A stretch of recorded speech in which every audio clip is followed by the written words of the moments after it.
meron tayong isang makakakwentuhang OPM legend and he just renewed his contract with ABS-CBN. But before we call him in, please don't forget to use our official hashtag, hashtag forever Kapamilya Ogie. Ayun na yung clue natin. Let's call in a singer, songwriter, host na talaga namang ine-entertain tayo araw-araw sa It's Showtime. He is also the president of the Organisasyon ng Pilipinong Mga Awit or OPM and has left an indelible mark in the industry, having released 18 albums already and has reached gold record status. Please welcome the one and only Ogie Alcasid. Grabe! Hi! Kuya Ogie, ibahin natin. Post ka muna dito for photos, please. Sa gitna. The one and only Ogie Alcasid. Let's cherish this moment. Alam niyo yun, we are in front of an OPM legend, an OPM icon. At makakakwentuhan natin siya.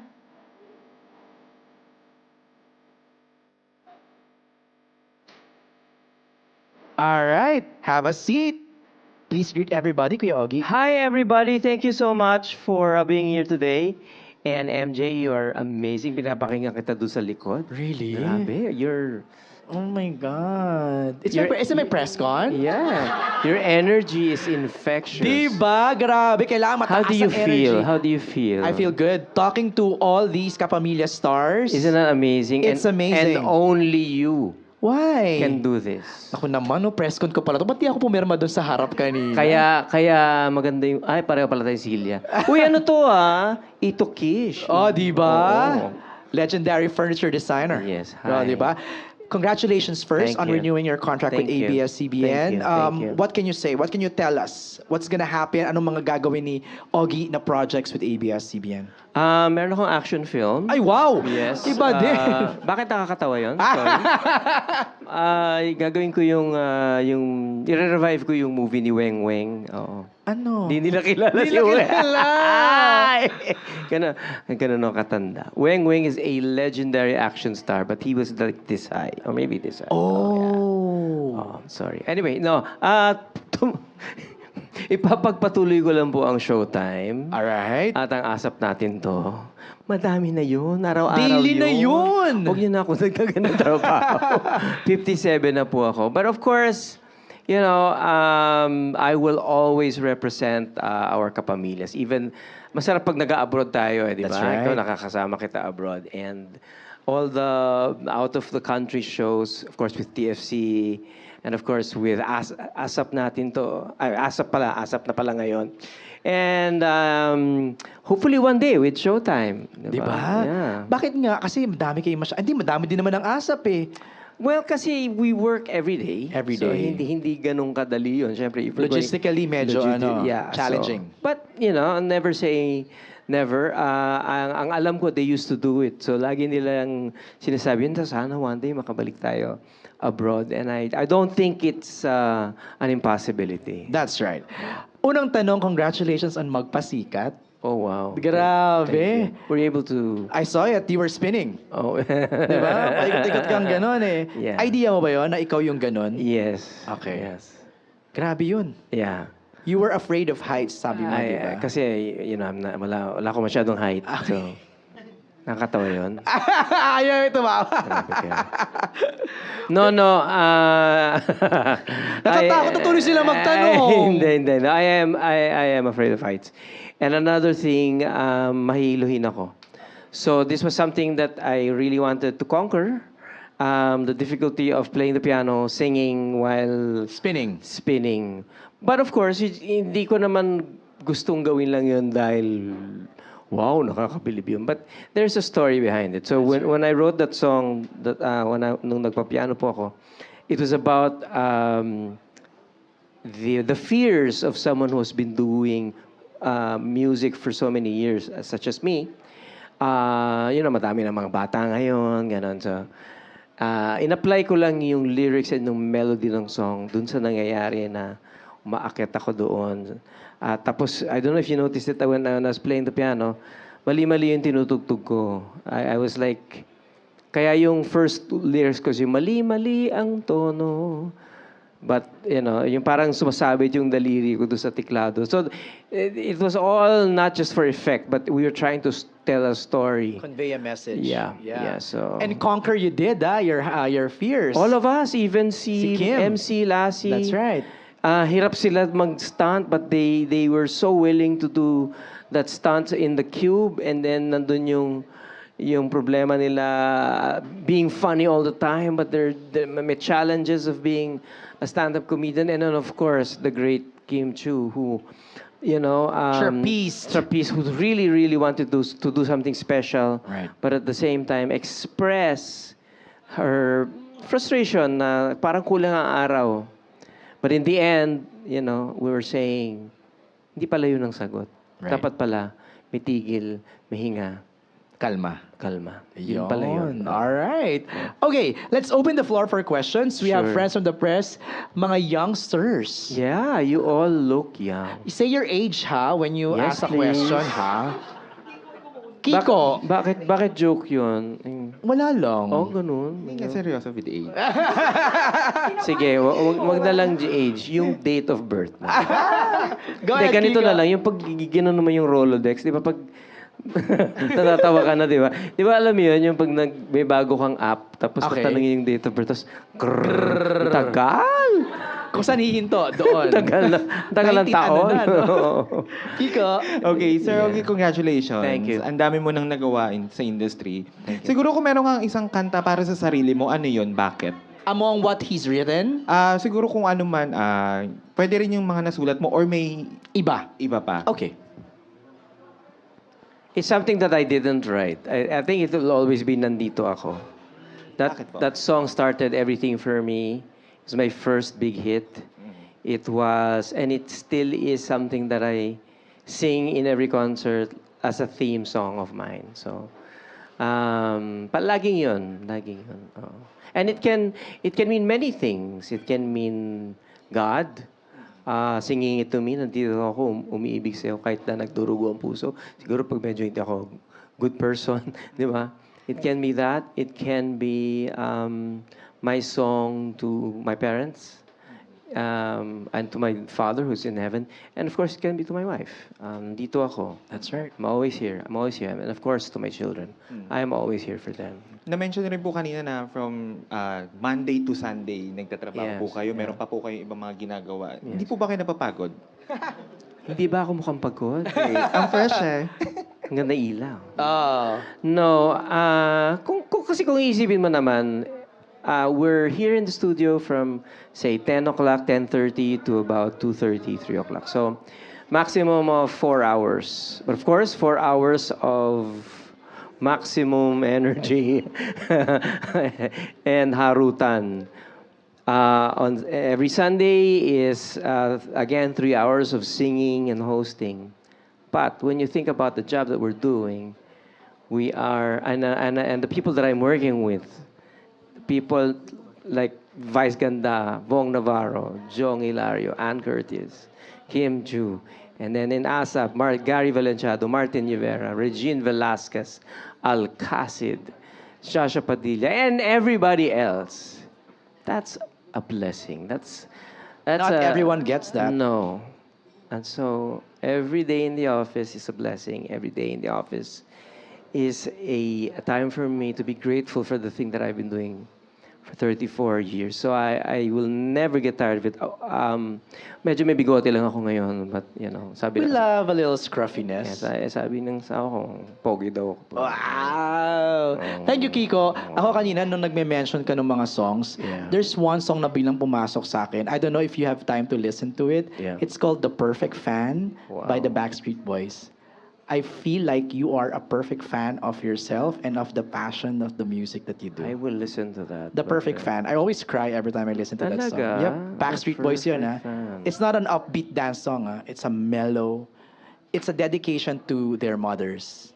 Wow. But when you listen to it, I felt it kanina when you were talking about Nandito Ako. And it's parang feeling ko, parang si Kuya Ogie mismo, he's a fan of his own work. And I felt that. Thank you. All right. The perfect fan it is. Okay, The perfect Spotify, fan. Yes. YouTube. Jessie of Corpcom. Hi, Hi. Sir Ogie. Hi. Yung question ko since award-winning actor ka na po, singer, sobrang decorated na po nung career nyo. Ano bang pinapangarap pa pong gawin ng isang Ogie Alcasid? If we were to take a peek at your bucket list, anong makikita namin? Gusto ko manalo sa Mr. Universe. Ay, okay. Joke. Hindi ako mananalo doon. Never. You know, I am so happy where I am. I cannot think of anything else except continue to this, what I'm doing. Bucket list. It's more of not sa work eh. More of, you know, parang gusto ko mas mag-travel with my family. Kaya lang yung bunso ko, araw-araw pumapasok. You know, and it's hard. But I wish we had time, more time to really spend together. We don't have to travel. Kahit sa kwarto lang kami. That's why minsan, pag iniisip mo yung pandemic, I know the pandemic was terrible. But it was also a great time for the family to be together. If you think about it, ang sarap. Silver lining eh. No? Yeah, Yes, that's a magkakasama kayo. So more of that, more of that. Follow-up question lang po, sorry. Ano yung joy na experience mo bawat araw na bilang isang kapamilya po? Parang ano feelings po? Alam mo, exponentially nararamdaman ko yan. Pag naririnig mo na yung ta-ta, ta-ta, pa-pa-ra-rap. You know, and then you start singing. Ay, hindi ako nagpapa-corny dito or papa-drama. But there's this energy that I feel. And there's this sense of gratitude when you see the smiles of the madlang people. And of course, you know that what that program has gone through, you know. Iba siya. It's a spirit that you cannot deny.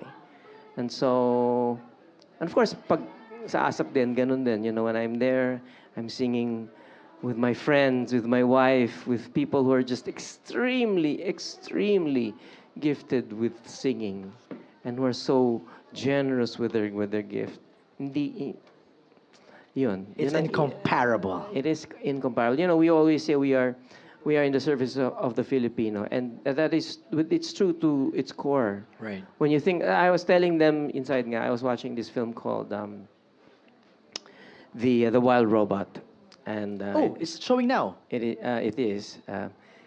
It's a beautiful movie. Pero ang take home ko kasi doon is that there's this robot who was programmed to serve. Okay. To its dying day, that's all that robot did. And because of that robot, parang sinasabi ko na yung storya, but in a nutshell, learned how to love. You know? It's so beautiful. And what does this robot doing? Serving. Yep. This is what we're doing here. Of course, it's our job. This is what we're doing here. For 2.5 hours or 3 hours max, we try to make people forget whatever problems they have and make them smile, make them laugh.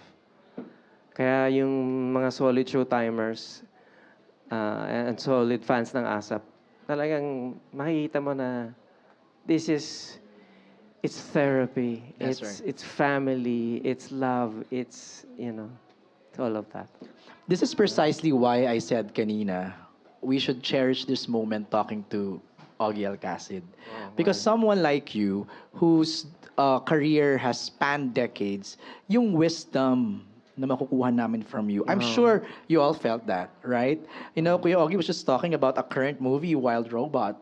But, you know, the wisdom that he shared sa amin ngayon will bring that with us after this intimate media conference. Maraming salamat. Thank you, and watch it. Ikaw Yeah. yung cherry on top ng mga... Kasi ikaw yung finale namin ng Oh, mga kausap no. ngayon eh. So, di ba? No, he loves Di- Beanie. I You have love no Beanie. clue kung ano... Share ko na. Sure, go on. Okay, so we were in LA for ASAP in LA. And then Kuya Ogie treated Beanie for a shopping spree. Gusto niyo rin ba? Yes! It's a makeup shopping spree. You know, I have to say something about Beanie. So, Um, where should I start? Who's your favorite first? I can't Ah, say that. ah, All of them yeah. are my favorite. Okay. But there's something I have to say. I saw them kasi from the very beginning, and then I remember nung pandemic, ano ba yung ano ba yung app na kakanta ka gano'n. Basta minsan dumadaan ako doon eh, tapos nakikita ko sila. Tapos Malacanang ba yun or something? You give that yeah, yan. Kumu. And I would just give, and because natutuwa ako sa kanila. And I think there's a certain fondness for them that I have. And when they became this popular, I was just so proud and so happy for them. And I mean that in all honesty. So when I did that little treat for them, it's just my way of saying thank you. So now we go fast forward. I have a concert November 30 at Resorts World. And the next, I can't remember who I texted. Must be Mommy Joe or something. Sabi ko, Mommy Joe, baka pwede naman Bini. You know, walang kaabog-abog. They just said yes. They gave their free dates. Ano daw gusto kong kantahin with them. I have to tell you, there are groups now who are not easy to talk to. But Bini, they've remained humble. They've remained just so loving and so generous of themselves. So appreciate ko yun. And I just want to send my appreciation to them. But by the way, we also have a collab that we're working on which will be released next year. And walang so yes po, gawin natin yan. And So what are they doing on your concert? they're doing a spot, and then I am singing with them one of my songs. Oh, wow. And then I'm, hopefully, she says yes. Kasi sino bang pwedeng kumanta ng, alam niyo yung kanta kong Hanggang Ngayon with Regine? Yes. Yeah, so I'm asking, sino bang pwedeng, so sabi niya si Maloy. Maloy, I was thinking Maloy. Sabi nila, like, okay. So I'm still waiting, but the last I heard, she was willing to do it. So I think those are the numbers that we're doing. I'm really excited actually, yeah. Lloyd, ikaw ang magsasara ng ating kwentuhan. Lloyd! Hi, Sir Ogie. Yes. As for someone na nag-work na po for both networks, have you ever think po working with Sir Bitoy again? It will be a dream. Si Bitoy, aka Michael V. Ano ko yan? Kumpare kong buo, kapitbahay ko, literally 2 houses away from me. And isa siyang kaibigan na kahit di kami nagkikita, isang upuan lang, parang walang nangyaring hindi kami nagkikita. It's always that instantaneous and that spontaneous actually. So, I dream of it. There are some things that naisip ko. Like for example, I think one project that we can do, which is probably a film, is, hindi ko alam kung naalala niyo yung characters naming Yaya and Angelina. Okay. So maybe Angelina is old, or middle-aged. Tapos nag-asawa siya, tapos nahiwalay, or namatay asawa niya or something. And then lumaki abroad, and then hinahanap niya ngayon si Yaya niya, who is now probably in the province. So hinahanap niya si Yaya niya. And Yaya is sick, maybe.